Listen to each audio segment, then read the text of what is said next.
Hi everybody, and welcome to our series called Making the Band.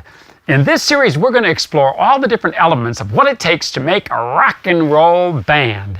And by the end of the year, you'll be able to put your own band together and go crazy in your very own garage. Have you ever wondered who plays on all of these Music Express recordings that you listen to? Well, I want to introduce you to my friend Nick Brown, who has played on every single issue of Music Express since we started it 12 years ago. And he is our guitarist, the Music Express guitarist, Nick Brown! Hey! Yay! Welcome him! We are so delighted to have you here. Happy to be here. And you make me look and sound good every single month, which I appreciate very, very much. You know, this is what I think of when I think of a guitar.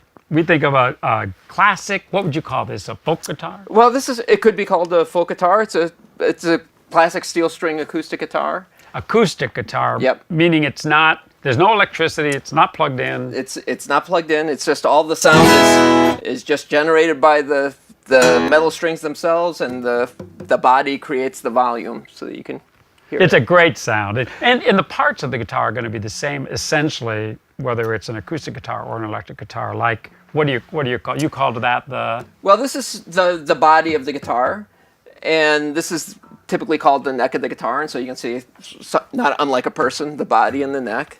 Okay. And this is basically the head of the guitar and the headstock, as they call it.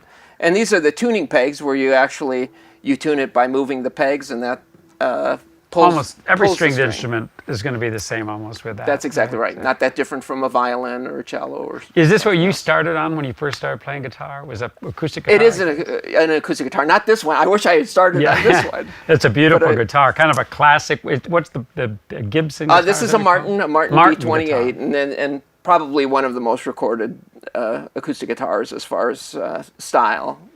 Well, since we're talking about rock and roll band, let's move on to the electric All guitars right. if we can. I see you've got two of them hanging here. We do. We've got a Fender Stratocaster and a Gibson Les Paul, and these are also. Let's make a switch and see if Sure. you can hold These one. are You know. these are a couple of the most popular guitars in rock and roll here. And there's a difference between these guitars. Yes, this one. Well, I don't want to get too technical here, but this one is basically a little bit of a thinner sound. What do you call this one again? This is a Stratocaster. Stratocaster. And you hear this one a lot of times in dance music or in country music. It's used in a lot of things, but as you can hear, it's a little bit twangier in its basic tone. Yeah. So if you were doing something that was, a funky piece or something.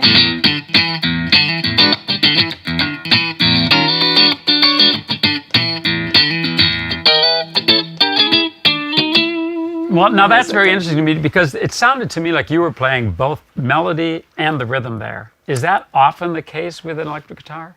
It certainly can be the case frequently. I would perhaps differ with you slightly in that I am playing a melody and that it's one note at a time. But I sort of consider that still a part of the rhythm because it's not necessarily something somebody would walk around the house going boom da dun dun da dun da. Right. Well, I actually would, but so my question on that is, I often hear people talking about a rock and roll band and the role of the guitar in the band, and I'm confused. Are you a rhythm instrument or are you the melody? Well, that's an excellent question, and I think I remember being confused by that same question when I was a kid. And I think what a lot of people tend to think of is that that's two different instruments, but it's really not two different instruments. It's two approaches to the same instrument. I tend to think of rhythm guitar it's almost like the difference between a drum and a flute, where with drums, you would never hear the drum carrying the melody. Nobody goes, oh, I love it when the drum plays, that's so pretty, it's such a pretty melody. And you would rarely hear the flute laying down a great groove. Right. But on a guitar, you can have a groove being laid down by the guitar, and this would be a rhythm part, would be something like maybe.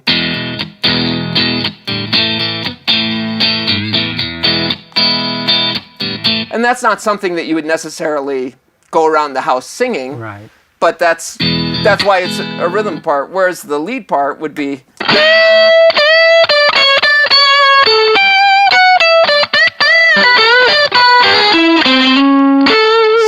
sometimes you're going to be more closely aligned with the drummer, and other times you're going to actually play more of the role of the singer almost. That's exactly right. That's a good way of thinking of it. There's another thing that I noticed different between the acoustic guitar and what you're doing here. You're using your feet. That's What's right. that all about? Well, a big part of electric guitar, and part of the reason why I think that electric guitar is the best of all instruments, is that you have such a wealth of sound possibilities. It's really a crayon box of sounds that you can create. For example, you can put a delay on it, in which case you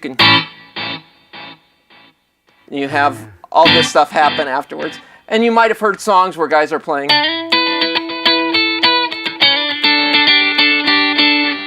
and you get all of that extra. Sometimes that sort of seems like cheating. You have more instrumentalists back there or something. It does. Or another very popular effect that we've all heard a lot is a wah-wah pedal, where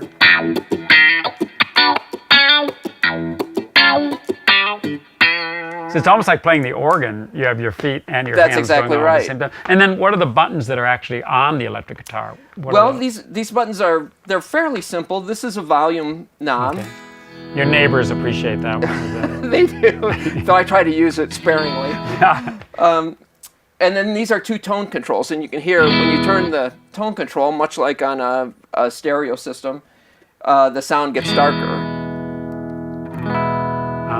And so if you're playing certain kinds of music, like if you were playing something that was kind of soft and jazzy, you get this kind of mellow tone. And if you turn around and you're playing a fast country song, and you get completely different sounds. So it's a very versatile instrument. It really is. And so do you write music as well? I do write music as well. And do you use the guitar as your main instrument for that? Or?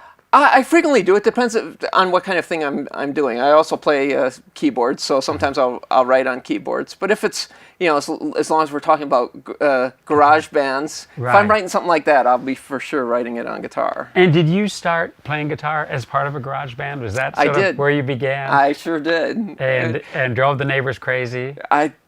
We drove a fair number of neighbors crazy, yes. But now you do, this is your job. You're like an adult, and this is your job. Some people think that about me. You're an adult, and you do Music Express as your job. You're an adult, and you make your living playing guitar. That's absolutely right. And whenever in doing something like this that I know a lot of young people are going to be seeing, I always feel like I want to say, if anybody's thinking about playing guitar and think you might enjoy it, they really should do it. Because I think the guitar is it's a phenomenally rewarding instrument. It's just, even if you play it a little bit.